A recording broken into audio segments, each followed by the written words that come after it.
حضرت عبداللہ بن مسعود رضی اللہ عنہ ارشاد فرماتے ہیں کہ جو شخص یہ چاہے کہ کل قیامت کے دن اللہ تعالیٰ شانہ کی بارگاہ میں مسلمان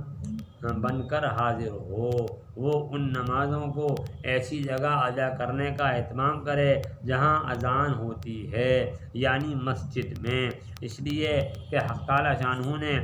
تمہارے نبی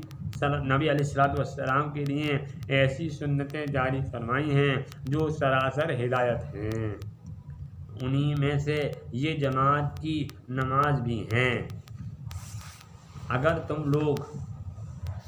تم لوگ اپنے گھروں میں نماز پڑھنے لگو گے جیسا کہ فلاں شخص پڑھتا ہے تو تم نبی کریم صلی اللہ علیہ وسلم کی سنت کے چھوڑنے والے ہوگے، اور یہ سمجھ لو کہ اگر نبی کریم صلی اللہ علیہ وسلم کی سنت کو چھوڑو گے تو گمراہ ہو جاؤ گے۔ اور جو شخص اچھی طرح وضو کرے اس کے بعد مسجد کی طرف جائے تو ہر قدم پر ایک نیکی لکھی جائے گی اور ایک خطا معاف ہوگی۔ اور ہم تو اپنا یہ حال دیکھتے تھے کہ جو شخص کھلا منافق ہو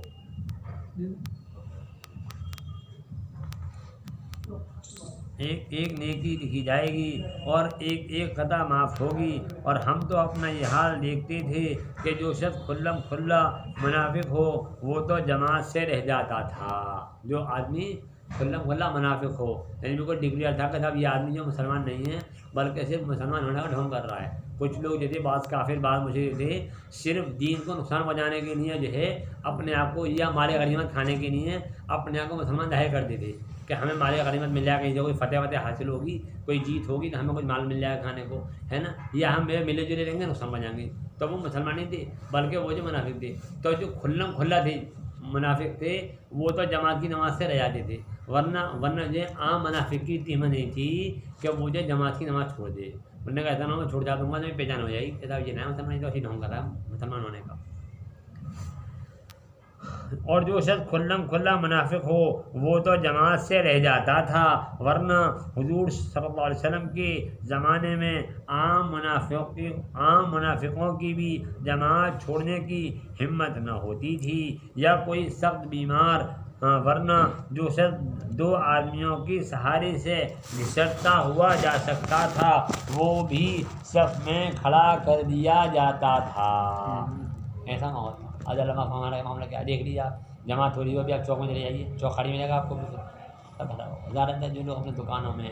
خریدنے میں بیچنے میں لگے ہوں گے پرواہ نہیں ہے، کیوں ظاہر ہے یقین دنیا کا بنایا ہے، آپ نے یقین بنایا دنیا کا۔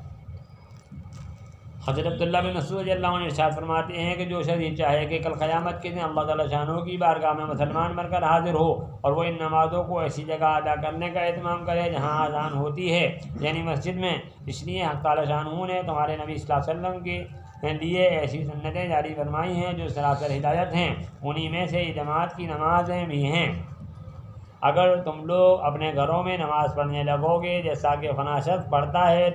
تو تم نبی کریم صلی اللہ علیہ وسلم کی سنت کے چھوڑنے والے ہوگے، اور یہ سمجھ لو کہ اگر نبی کریم صلی اللہ علیہ وسلم کی سنت کو چھوڑو گے تو گمراہ ہو جاؤ گے۔ اور جو اچھی طرح وضو کرے اور اس کے بعد مسجد کی طرف جائے تو ہر قدم پر ایک نیکی لکھی جائے گی اور ایک خطا معاف ہوگی۔ اور ہم تو اپنا یہ حال دیکھتے تھے کہ جو شخص کھلا منافق ہو وہ تو جماعت سے رہ جاتا تھا، ورنہ حضور صلی اللہ علیہ وسلم کے زمانے میں عام منافقوں کی بھی جماعت چھوڑنے کی ہمت نہ ہوتی تھی، یا کوئی سخت بیمار، ورنہ جو شخص 2 آدمیوں کے سہارے گھسٹتا ہوا جا سکتا تھا وہ بھی صف میں کھڑا کر دیا جاتا تھا۔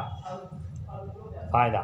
صحابہ رضی اللہ عنہ کے یہاں جماعت کا اس قدر اہتمام تھا کہ اگر بیمار بھی کسی طرح جماعت میں جا سکتا تھا تو وہ بھی جا کر شریک ہو جاتا تھا، چاہے 2 آدمیوں کو کھینچ کر لے جانے کی نوبت آتی۔ اور یہ اہتمام کیوں نہ ہوتا جبکہ ان کے اور ہمارے آقا نبی اکرم صلی اللہ علیہ وسلم کو اس طرح کا اہتمام تھا۔ چنانچہ حضور صلی اللہ علیہ وسلم کے مرض الوفات کیا؟ ایسی بیماری جس بیماری میں آدمی کا انتقال ہو جائے، یعنی آپ کے آخری زمانے کے اندر جب آپ بہت زیادہ بیمار تھے، چنانچہ حضور صلی اللہ علیہ وسلم کے مرض الوفات میں یہی صورت پیش آئی کہ مرض کی شدت کی وجہ سے بار بار غشی ہوتی تھی، یعنی بے ہوشی ہوتی تھی، اور کئی دفعہ وضو کا پانی طلب فرماتے تھے۔ آخر ایک مرتبہ وضو فرمایا اور حضرت عباس رضی اللہ عنہ اور ایک دوسرے صحابی رضی اللہ عنہ کے سہارے سے مسجد میں تشریف لے گئے کہ زمین پر پاؤں مبارک اچھی طرح جمتا بھی نہ تھا۔ انداز لگائیے آپ کتنی اہمیت تھی اللہ پاک کے پیارے نبی کو، حالانکہ آپ تو بخشے آئے تھے کہ پاؤں مبارک زمین پر جم ہی نہیں رہا، لیکن اہتمام اتنا ہے کہ نماز مسجد میں جا کے آپ نے ادا فرمائی۔ دو صحابی کے سہارے تھے، کئی دفعہ وضو کا پانی طلب فرماتے، آخر ایک مرتبہ وضو فرمایا اور حضرت عباس رضی اللہ عنہ اور ایک دوسرے صحابی کے سہارے مسجد میں تشریف لے گئے کہ زمین پر پاؤں مبارک اچھی طرح جمتا بھی نہ تھا۔ حضرت ابوبکر رضی اللہ عنہ نے تعمیر ارشاد میں نماز پڑھانا شروع کر دی تھی۔ حضور صلی اللہ علیہ وسلم جا کر نماز میں شریک ہوئے۔ حضرت ابو دردہ رضی اللہ عنہ فرماتے ہیں کہ میں نے حضور صلی اللہ علیہ وسلم کو یہ ارشاد فرماتے ہوئے کہ سنا کہ اللہ کی عبادت اس طرح کر گویا وہ بالکل سامنے ہیں اور تو اس کو دیکھ رہا ہے، اور اپنے آپ کو مردوں کی فہرست میں شمار کیا کر کہ زندوں میں اپنے کو سمجھ ہی نہیں کہ پھر نہ کسی بات کی خوشی نہ کسی بات سے رنج، اور مظلوم کی بد دعا سے اپنے کو بچا۔ مظلوم کی بد دعا سے اپنے کو بچا، یہ بڑی سختی جو ہے نا، آدمی جو ہے ظلم سے بچے۔ ایک زمانے کے اندر ایک بات تھوڑی سی بتانے کارگزاری ظلم کے اوپر، ایک زمانے کے اندر کرفی میں یہی بتانے ہم آپ کو، سرائے احمد کی نیا بازی کی نالے کی طرف کی 4-5 لوگوں نے مل کر ایک غیر مسلم کو مار دیا۔ وہ نوجوان تھا، شادی نہیں ہوئی تھی اس کی لڑکی کی، اس کی تو سسرال آیا تھا، وہ راستہ بھول گیا، وہ راستہ بھول گیا تھا، 4-6 مسلمانوں نے مل کر جو ہے اس کو مار دیا، ادا کر دیا اس کا۔ تو کافر اس میں کرفیوں کے دنوں کے اندر تو اس کا انجام یہ ہوا کہ وہ جو 4-5 گھر ہیں جو میری نظر میں ہیں، بالکل صاف ظاہر نہیں کروں گا، تو اس گھر میں ہر گھر کے اندر ایک جوان موت ہوئی۔ 4 گھروں کے اندر ہر گھر میں ایک جوان موت ہوئی۔ یہ سمجھ جو لوگ اس میں شریک تھے، اندازہ لگایا گیا کہ ہاں یہ 4-6 لوگ تھے اس کو مارنے والے خاص، تو اس گھر کے جو ہے کوئی تو خود مرا، کسی کا جوان بیٹا مرا، کسی کی جوان بیٹی مری، ہے نا۔ تو کسی میں یہ سوچ کے ظلم کرنا، آ رہے تو کافر آ رہے بندہ، ارے بھائی نہیں بھائی، ظلم کسی میں ہے تو اللہ کی مخلوق ہے نا، کسی پر بھی جو ہے ظلم نہیں کرنا ہے نا۔ تو یہ میرے بھائی کیا ہے سنیے،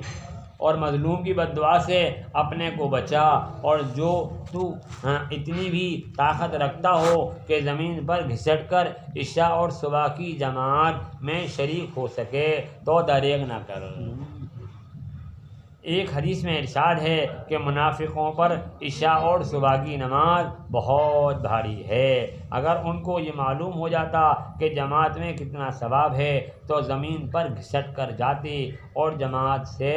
ان کو پڑھتے۔ ہم کہیں گے عشاء کی نماز تو وہی پڑھتے ہیں آدمی، ہم تو 12 بجے سوتے ہیں، ہے نا۔ جو لوگ گاؤں دیہات میں رہتے ہیں وہ لوگ صبح اٹھ جاتے ہیں اصل میں، ہے نا، تو وہ لوگ ان کے جو ہے اور دن بھر کام کرتے ہیں بیچارے، بہت محنتی ہوتے ہیں وہ، تو ان میں سے اکثر جو عشاء سے پہلے سو جاتے ہیں۔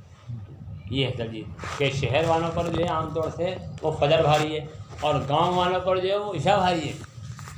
عشاء کی نماز عام طور سے جو ہے جو لوگ اہتمام کرتے ہیں وہ تو پڑھ لیتے ہیں، ظاہر میں تو کہیں بھی ہوں، گاؤں میں ہو شہر میں ہوں، امریکہ میں ہوں یا کسی گاؤں دیہات میں رہنے ہوں، لیکن عام طور سے جو ہے گاؤں دیہات میں جلدی اٹھ جاتے ہیں صبح اپنے، اور پھر وہ جو عشاء تک سو جاتے ہیں۔ گاؤں دیہات ایسی بات ہے نا، بالکل